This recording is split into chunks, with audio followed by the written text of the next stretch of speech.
Hey guys, okay, today I'm going to show you how to make 98% lean ground beef chia seed burgers and the way that I make them and then weigh them out and then cook them.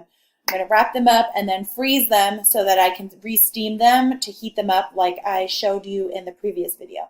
Okay, so first of all, I've already added the chia seeds. What I have here is 98% lean ground beef, and then I have about 4 pounds of it. Then I put 4 tablespoons of chia seeds. So I use about 1 tablespoon per pound of beef. And then I've got about 3 tablespoons of coconut oil in there. And I can explain to you later why I use coconut oil, but pretty much it's because coconut oil is metabolized by the body a little bit different than other oils, and your body can actually use it as energy right away instead of storing it as fat. Then what I'm going to do is I'm going to cut up this kale. I'm going to remove the ribbing from the kale, and I'm going to cut up that onion and then add it to the burger. Okay, so I cut up the kale, and what you do is you want to chop it up so it's really like pretty fine, about 2 leaves of kale, and then you're going to dice your onion really fast. I'm going to dice this. And I just wanted to show you how fast it can be if you want it to be, okay?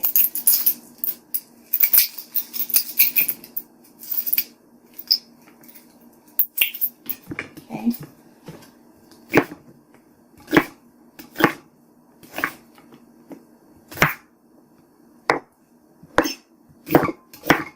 I don't make it pretty, I just dice it all up.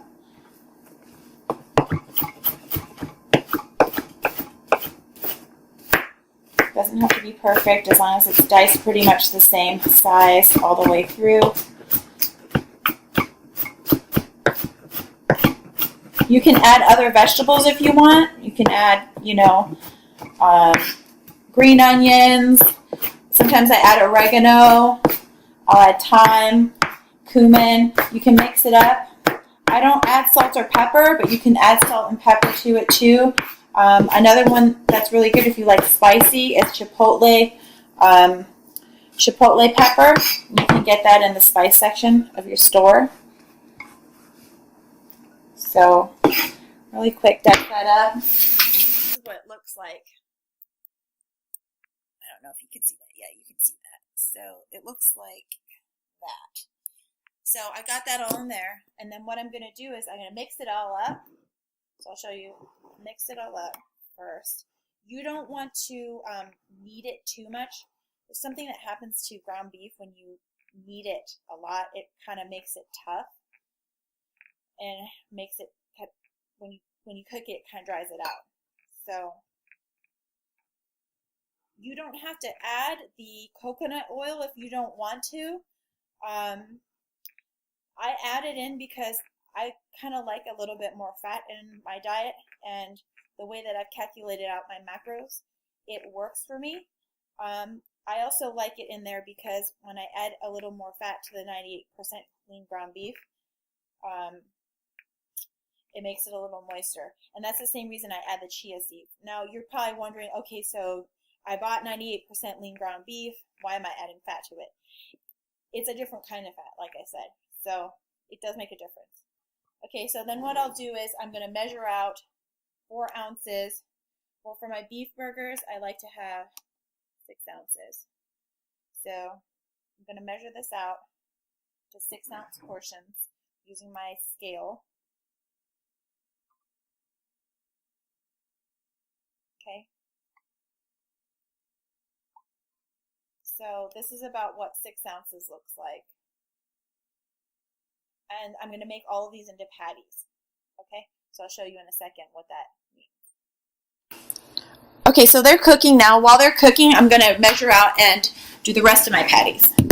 So, like I said, to save time, I'm all about working smarter, not harder. I do not like to spend too much time in the kitchen preparing meals. As little time as possible is good for me. So don't forget to weigh it.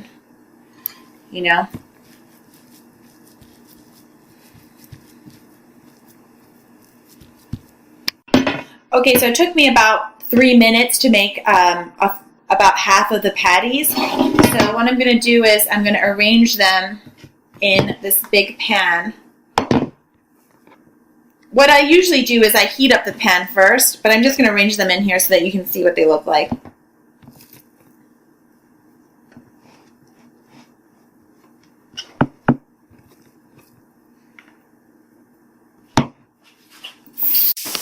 Okay, so I'm cooking it on high. I literally just got done cleaning up really fast. Maybe took me about 2 minutes. And I'm going to check these. And they look like they're about done on one side. I may flip them one more time after this. Yeah, they're not quite done on this side, so I'll just flip them one more time. Purists will tell you to cook it all the way on one side before you flip them. I get impatient, so I flip them whenever I feel like they're done on one side.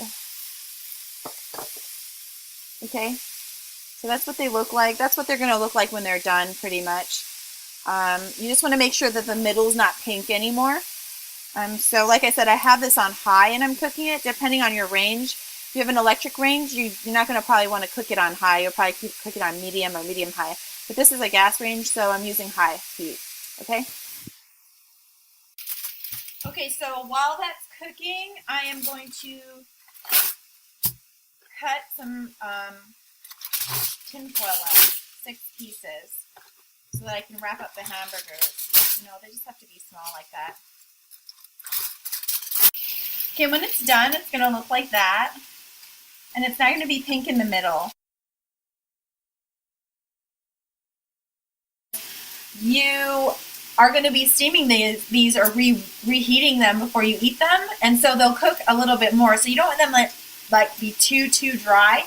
And then what I do is I wrap them up in tin foil and try to get them like as airtight as possible, but it's not going to be perfect because it's tin foil. So it looks like that. And then when I'm going to reheat it, like I said, I use a steamer. I don't use microwave. So I just stick it in my steamer basket like that, and then I'll pile my broccoli or my spinach or whatever I'm making, other vegetables I'm making, and I'll stick it on the steamer, and when the vegetables are done, this thing will be done reheating. So that's it. I hope this helps.